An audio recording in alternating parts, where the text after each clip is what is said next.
देखिए साहब, अगले 48 घंटे इस युद्ध के लिए क्रूशल और निर्णायक होंगे। डोनाल्ड ट्रंप ने 48 घंटे दिए हैं कि स्ट्रेट ऑफ हॉर्मूज खोलो।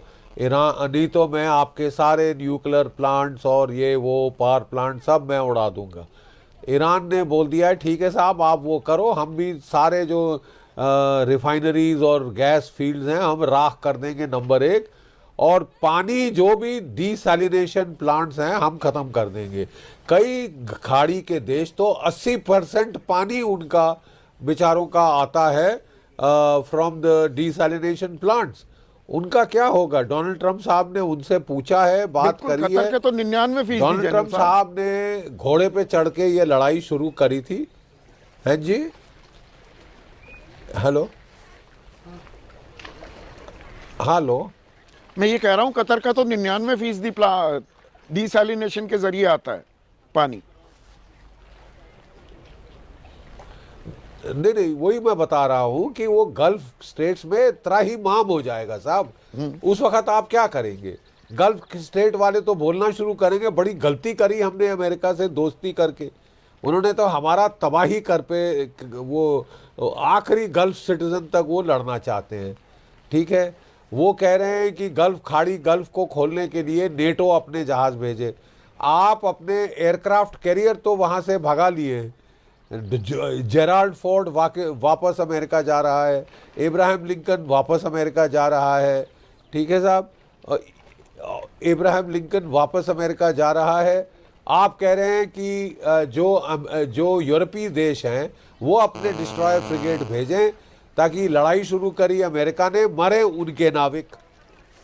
ठीक है, जापान को भी बोला था देओ, जापान ने बोला साहब जब सीज फायर हो जाएगा तो हम भेज देंगे माइन स्वीपर।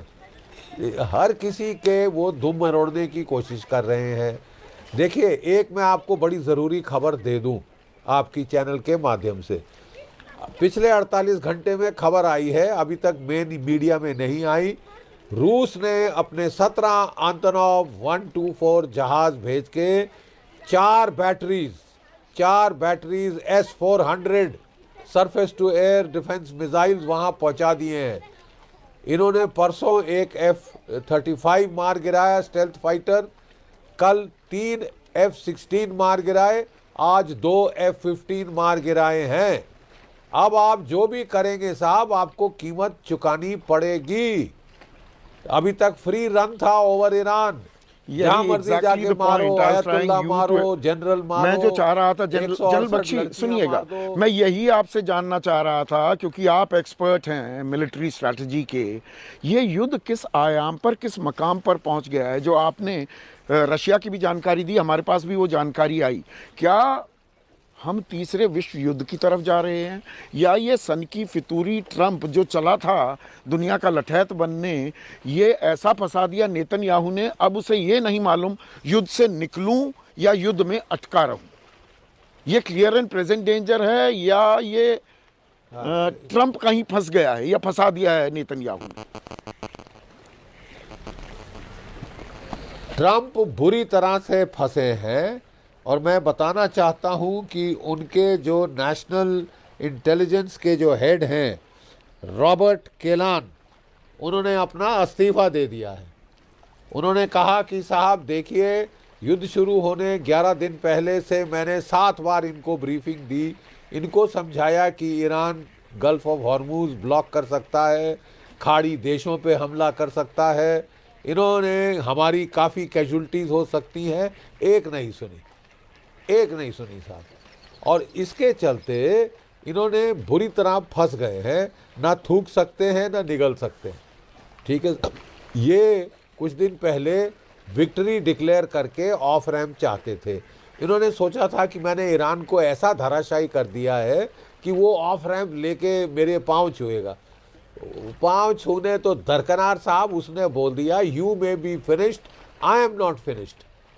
और वो धड़ाधड़ 23 दिन हो गए साहब, वो वार पे पलटवार करे जा रहा है, ठोके जा रहा है। अभी तक उसके पास तलवार थी, ढाल नहीं थी।